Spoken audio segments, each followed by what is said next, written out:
Hello, everybody. Welcome back to Stink King Sports. I'm your host, Nicholas Stink King, and today we have my Monday Night Football predictions and my recap of this Sunday's Week 10's games from the 1 o'clock, 4 o'clock, and Sunday night window. Let's start off with Monday Night Football because I'm sure that's going to be the first thing you see in this video. I want that to be the first thing you see in this video because I don't know what time this will be up, and it's going to be very close to kickoff, so let's get right into it. I think the Vikings are going to beat the Bears tonight. Kirk Cousins has never grabbed the win on Monday Night Football, but I think he does so tonight. Dalvin Cook is the main reason he's unstoppable right now, and Nick Foles can't do anything in the first 3 quarters of any game that he has started whatsoever. The Bears have lost 3 in a row, while the Vikings have had a little bit of a streak going on. Give me Minnesota tonight, and give me Harrison Smith and Anthony Harris, and especially Dalvin Cook to shine tonight for Minnesota. I think the Vikings win with a score of like 24-10. I don't think the Bears do much on offense. In the first 1 o'clock window games of Sunday, the Lions did top the Washington 30-27. Alex Smith had a great game, career highs in completion and yards. Didn't throw a touchdown. The Washington touchdowns came at the hands of Antonio Gibson and J.D. McKissick. However, Dustin Hopkins missed a key field goal early in the game that really ended up proving to be crucial. I feel like Washington, I'm a football team fan, has to bring in a kicker because Hopkins right now is 6 for 10 on kicks, 40 yards or more. However, the key to the game was Washington came down and scored. Hopkins did make a field goal with about a minute left. With 16 seconds left. And they gave the ball back to Detroit. And it all came down to Chase Young's roughing up the passer. And that lost the game for Washington, gave Matt Prater a 59-yard field goal opportunity, which he's so consistently good at making. And the Lions ran away with the victory. Stafford had a great game, tossed 2 touchdowns. And it was a very disappointing loss. Washington fought back from 24-3. And it was a difficult sight to see indeed. The Browns beat the Texans yesterday 10-7. It was a late 1 o'clock start game because of the thunderstorms in the Cleveland area. But I didn't see much of the game. I was watching Red Zone for the majority of the day, and it didn't show much of the game. However, I did see the Texans had plenty of opportunities to win the game and failed to capitalize on the 2 opportunities. And what I could see, Nick Chubb had a monstrous game, rushing 19 times for 128 yards and a touchdown. Could have had 2 had he not gone out of bounds at the 1. However, he did do that just so Cleveland could take the knee, and that would be the end of the game.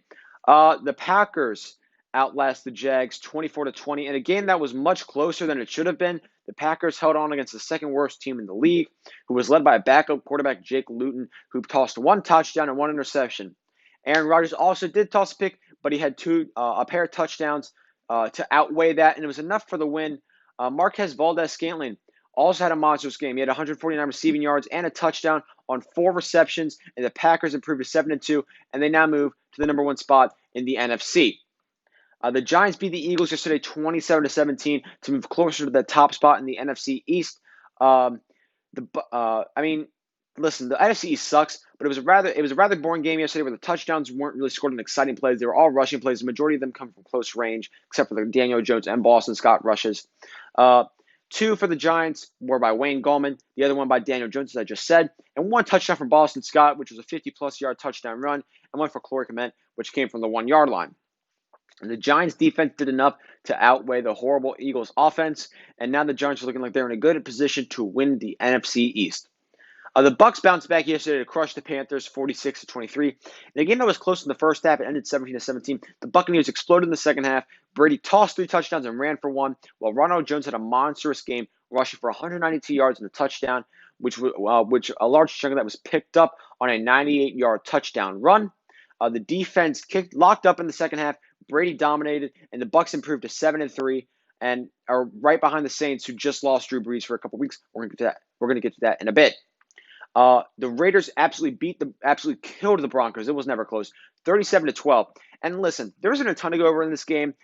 You could tell by the score was never really a great competition, except the question of Drew Lock being a bust. I mean, he had one of the worst performances in recent memory as a quarterback, going 23 for 47 for 257 yards and 1 touchdown, but 4 interceptions. I mean, there is now a question in Denver of if this guy's worth keeping around.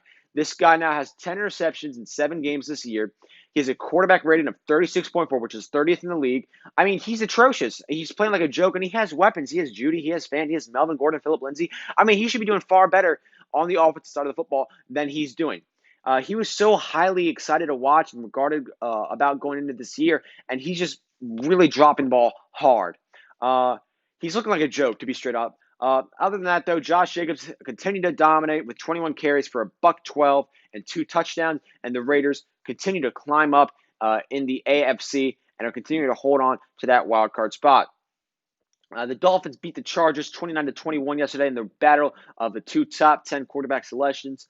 Tua Tagovailoa continued to show off the beautiful accuracy he possesses, outdoing Justin Herbert, who Herbert went 20 for 32 with 187 yards, 2 touchdowns, and a pick, while Tua, on the other hand, went 15 for 25, for a buck 69 and a touchdown.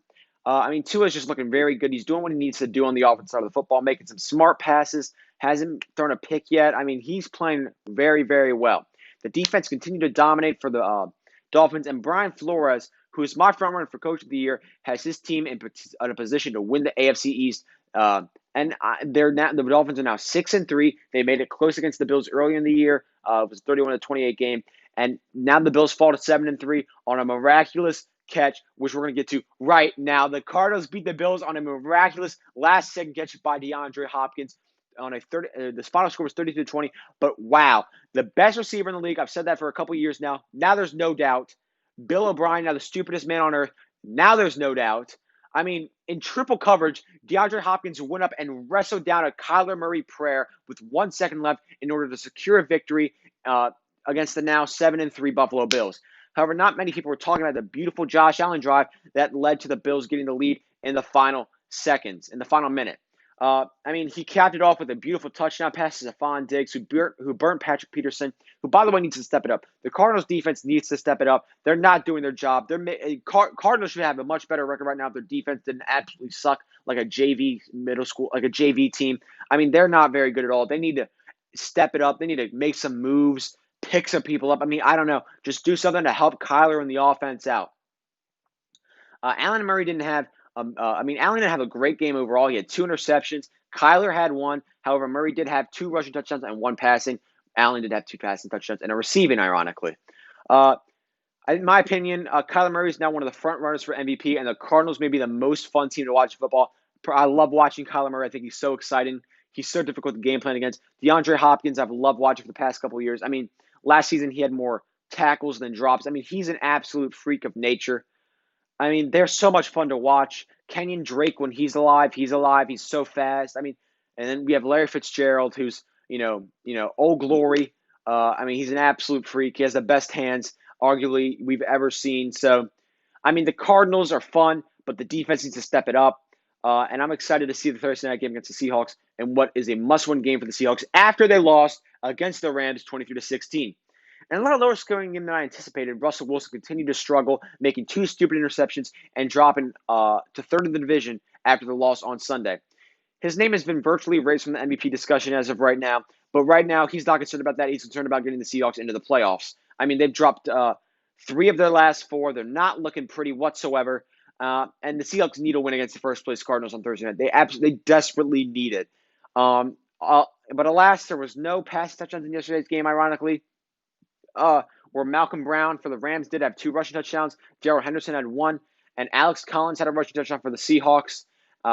It was a very lackluster. The Seattle had nothing going on offense. They had 3 turnovers, 1 fumble, 2 interceptions, and that really crushed their hopes of losing. They had plenty of opportunities. Russell Wilson had that stupid red zone interception where he tried to throw across body.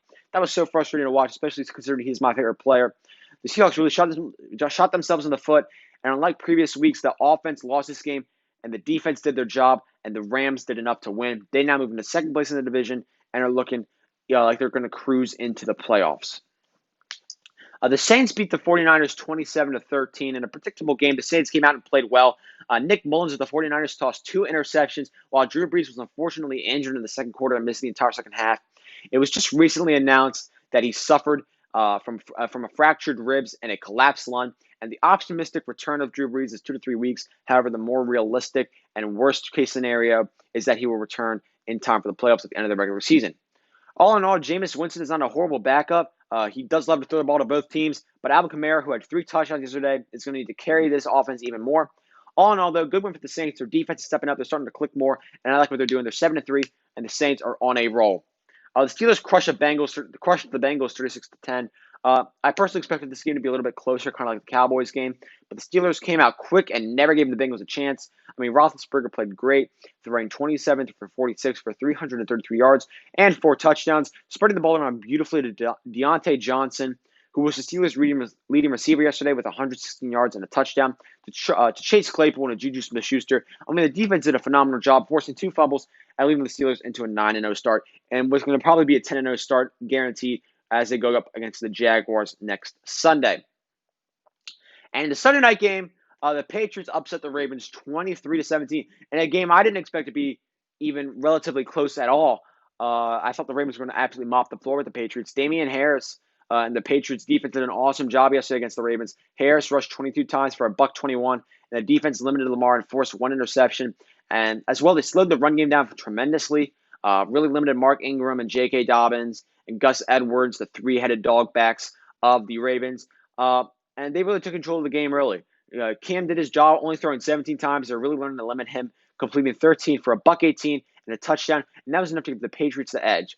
They advanced to 4-5 and are in the hunt. I don't think they're going to make the playoffs, and the Ravens continue to diminish their chances of an AFC North comeback.